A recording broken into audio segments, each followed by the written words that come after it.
And here's the thing. Do you know how many callings are boring out there? How many Christians backslide? You know why? Because they're living in a land that will never actualize the promises they've got until they leave the security of the church mountain and move into the area God calls them to. They don't unlock the adventure.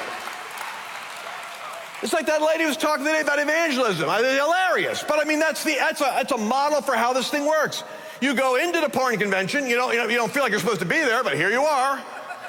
And then you learn, don't ask what that thing does, because that's the wrong question. You learn by trial and error. I start going into these economic meetings, government meetings, business meetings, meeting with senators, meeting with media.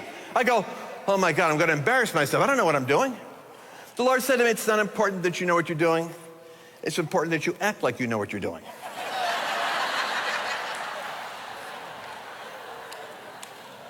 Because the divine appointments come that way. Flashback.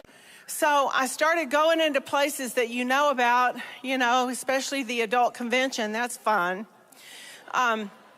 Yeah, it was interesting. Troy Brewer, I was doing an interview with him, and he said, well, so what's your takeaway from going into the adult convention? And I said, well, I learned not to ask the vendors, what does that do? We were on God TV, and he turned red, and the camera guy's shaking, So you learn as you go.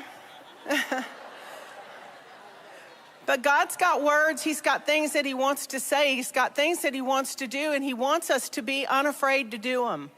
He said, it hadn't even entered into your mind what I have in mind for you, what I want to do through you, how I want to present my son to people who don't know who he is.